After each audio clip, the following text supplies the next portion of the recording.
Beliau Sayyidina Hasan Al-Basri memberikan amalan, yaitu pulanglah dan bacalah surat At-Takatsur. Dan ternyata benar, seorang ibu ini melihat anaknya dalam mimpi, dan apa ternyata yang terjadi pada anaknya. Untuk terjadi pada seorang musuh pun tidak layak, apalagi pada seorang anak. Dalam keadaan seperti apa? Dalam keadaan disiksa, dalam keadaan yang cukup memprihatinkan, yaitu dalam keadaan sifat-sifat ahli nar, sifat penduduk neraka yang sudah diadabkan oleh Allah Subhanahu wa taala kepada seorang anak tersebut. Lantas ibu ini tersentak bangun, dan keesokan harinya kembali lagi kepada Sayyidina Hasan Al-Basri dan menuturkan perihal anaknya di dalam mimpi itu. Wahai Imam Al-Basri, doakanlah anak kami, doakanlah anak saya. Kenapa ibu? Karena anak saya dalam keadaan yang tidak saya sukai, yaitu dalam keadaan diadab oleh Allah Subhanahu wa taala. Insyaallah akhirnya ibu ini pulang, dan Sayyidina Hasan Al-Basri masih terusik pikirannya dengan keadaan anak ini. Akhirnya selang berapa malam dari itu, beliau Sayyidina Hasan Al-Basri bermimpi yang mana dalam mimpinya ini ketemu dengan seorang anak, yang mana seorang anak ini masuk surga. Di surga itu berkeliling-keliling, bermain-main di surga, diam di sarir, diam di ranjang, dia menikmati segala fasilitas kenikmatan yang ada di surga. Dan akhirnya anak ini bertanya kepada Sayyidina Hasan Al-Basri, wahai Sayyidina Hasan Al-Basri, tahukah engkau siapa saya? Saya tidak tahu, kata Sayyidina Hasan Al-Basri. Maka anak ini menjawab, saya adalah anak dari seorang ibu yang pada waktu itu minta amalan kepada engkau untuk melihat saya dalam mimpinya. Sayyidina Hasan Al-Basri heran, takjub. Bukankah engkau diceritakan sama ibu kamu bahwa kamu ini dalam keadaan disiksa oleh Allah Subhanahu wa taala di neraka? Benar, itu benar. Akan tapi yang menyebabkan saya diangkis oleh Allah Subhanahu wa taala dari neraka dan ditempatkan di surga karena suatu ketika ada seorang soleh lewat di sebuah kuburan, yang mana di situ saya dikubur dan baca selawat satu kali selawat kepada Rasulullah Shallallahu Alaihi Wasallam, dan diniatkan jika memang selawat ini diterima oleh Allah Subhanahu wa taala, maka jadikanlah ya tebusan bagi orang-orang yang lagi disiksa oleh Allah, yang merupakan orang-orang tersebut merupakan penduduk dari kuburan ini. Maka dengan berkat satu selawat yang dipanjatkan oleh orang soleh, bisa mengangkis seorang dari neraka, ditempatkan di surga.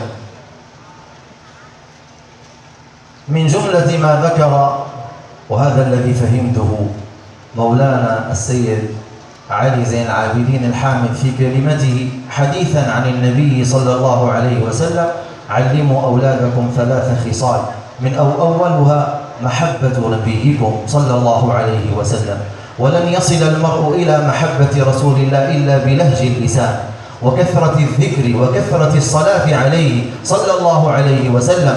فإذا أردت أن تعلم ولدك محبة النبي فعلقه بالصلاة على رسول الله صلى الله عليه وآله وسلم.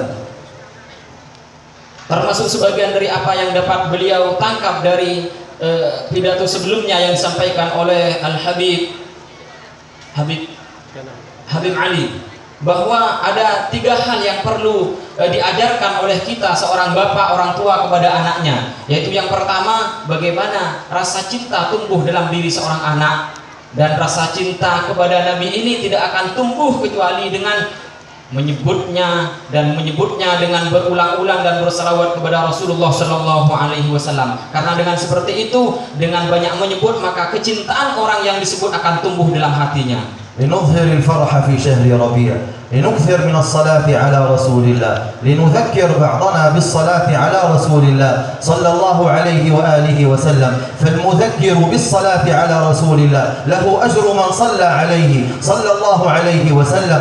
فقد مر أن بعض الصالحين كان يقف في أمثال هذه المجالس ويقول لهم واحدة بعشر، يعني صلاة واحدة ب10 صلوات من الله تبارك وتعالى. فعندما يقول 1 ب10 كل المجلس يقول اللهم صل وسلم وبارك عليه.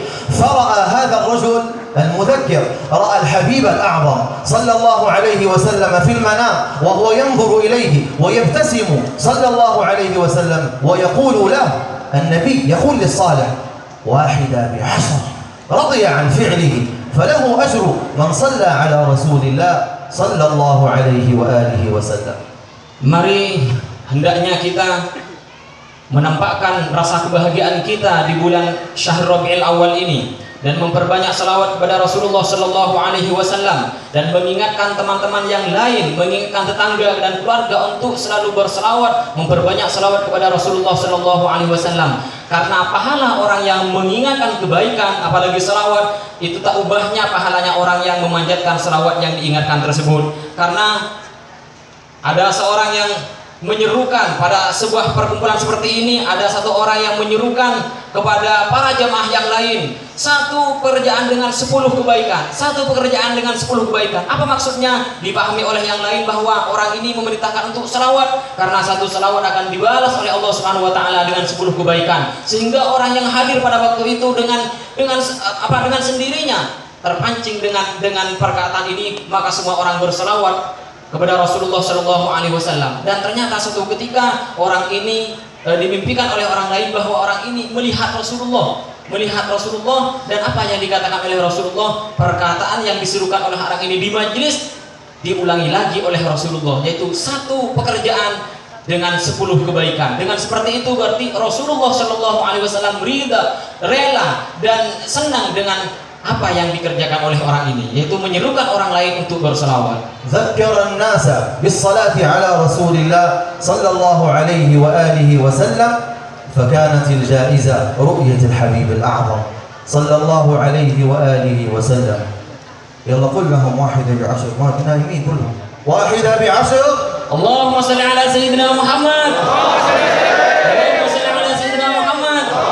Satu salawat dengan 10 kebaikan. Sallu ala Nabi. Iya, seperti yang disampaikan oleh beliau barusan bahwa mengingatkan orang lain bersalawat, pahalanya apa? Pahalanya adalah surga. أسأل الله تبارك وتعالى أن يديم على هذا المجلس المبارك وأمثاله من المجالس رحماته وبركاته، وأن يعلقنا جميعا بحبيبه الأعظم صلى الله عليه وسلم. اللهم أكرمنا في هذا المجلس المبارك بالاجتماع به صلى الله عليه وسلم يقظة ومناما. اللهم كحل أعيننا بالنظر إلى محياه، اللهم سنف أسماعنا بسماع صوته، اللهم أكرم أيدينا بلمس يده الشريفة، أكرم شفاهنا بتقبيل يده صلى الله عليه وآله وسلم. اللهم خلقنا بأخلاقه، اللهم اشغل وقتنا به، اللهم أدم بركاتك وأنوارك على هذا المعهد المبارك وعلى القائمين عليه. اللهم بارك في من درس ومن درس ومن علم ومن علم ومن تعلم في هذا المجلس المبارك، في هذا المعهد المبارك. خرج منه دعاة في سبيلك، هداة مهديين غير ضالين ولا مضلين، واجعلهم قرة عين لرسول الله صلى الله عليه وسلم. وبارك واشفي وعافي أخانا الشيخ يحيى زين المعارف، واجعل اللهم ذلك في ميزان حسناته متصلا بنعيم الجنة، وبلغ اللهم صوته إلى الآفاق فيما يرضيك عنه، واجعلنا وإياه، اجعلنا اللهم وإياه من أهل خصوصية القرب من حبيبك المصطفى صلى الله عليه وسلم. آمين آمين آمين، والحمد لله رب العالمين، والسلام عليكم ورحمة الله وبركاته. Terakhir beliau berdoa seraya memohon kepada Allah Subhanahu wa taala untuk melanggengkan majlis yang berkah, penuh dengan berkah ini hingga hari kiamat, yang mana semua kebaikannya akan kembali kepada beliau, Buya Yahya, dan kita semua, dan semua doa-doa baik yang telah dipanjatkan oleh beliau tadi dan telah diamini oleh kita bersama. Amin ya rabbal alamin. Dan akhirnya dari kami mohon maaf atas segala kekurangan. Inilah yang dapat kami tangkap dari apa yang beliau sampaikan. Wa astaghfiru minkum ya sidi ala taqsir fi terjemah wa akhiran ihdinas siratal mustaqim. Assalamualaikum warahmatullahi wabarakatuh.